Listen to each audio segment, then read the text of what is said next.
একটা নতুন রেসিপি নিয়ে এলাম। আপনারা দেখুন, দেখে খুব ভালো লাগবে, খেতে খুব ভালো লাগবে। এত মচমচে খাস্তা না, আপনার খেয়ে মানে এত সুন্দর অনুভব করে যে বলা যাবে না। তার জন্য একটা ছোটো বাটি নিয়েছি, এটা এক বাটি ময়দা নিলাম, তার মধ্যে 2 চামচ তেল দেবো, স্বাদ মতন আপনারা নুনটা দেবেন, মতো চিনিটা দেবেন। খাস্তা হবে, বেশ ভালো লাগবে খেতে। বানাচ্ছি দেখুন, চিনি দিয়ে বসিয়ে দিয়েছি, এটা এলাচ দিয়ে দিয়েছি। এবার একটা মেখে নেবো, ভালো করে মিশিয়ে নেবো সব কটাকে। আপনারা অবশ্যই ঘরে খাবেন, খেয়ে এত টেস্ট, আমার হাতটা মনে আঙুল কামড়ি কামড়ি খেতে ইচ্ছা করবে। অবশ্যই করে খাবেন, খেয়ে অনেক শেয়ার করবেন, লাইক করবেন, আর আমাকে অনেক কমেন্ট করবেন।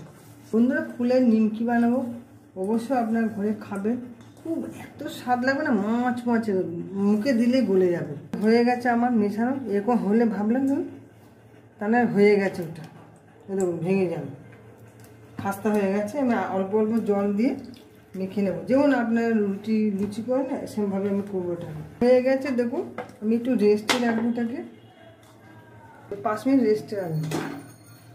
যেমন কর্নফ্লাওয়ার নিলাম 1 চামচ, হবে না, ওই হয়ে যাবে একটা নিলাম।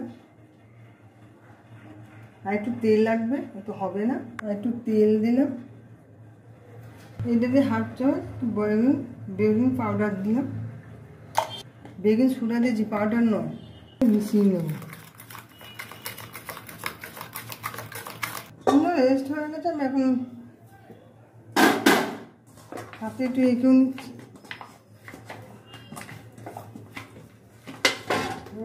যেমন রুটি লিচি করে না, আমি লিচি করে নেবো। বড় বড় 3টে লিচি করে নিলাম, আপনারা অতি অবশ্যই করে খাবেন। এগুলোকে বেলে নেবো, দেখুন 3টে আমি বেলে নেবো রুটির মতন করে, বড় বড় পাতলা পাতলা, খুব পাতলা করবো না, খুব মোটা করবো না। ঠিক আছে, আমি এর সঙ্গে এখন মিশিয়ে দেবো ভালো করে, 3টেকে দিয়ে দেবো একসঙ্গে, দিয়ে দেবো একসাথে, দিয়ে দেবো। এইগুলো 3টে আমি একসঙ্গে করে নেবো। এবার 3টে আমি দিয়ে দিয়েছি, এর উপর লেয়ারটা দিয়ে দেবো, আবার ভালো করে লেয়ারটা দিয়ে দেবে, এরকম করে নেবো।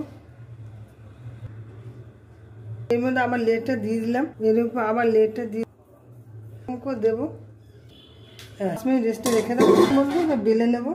শুনে দিচ্ছি দেখুন, এরকম করে কেটে নেবেন, আপনার প্রত্যেক করে খাবেন।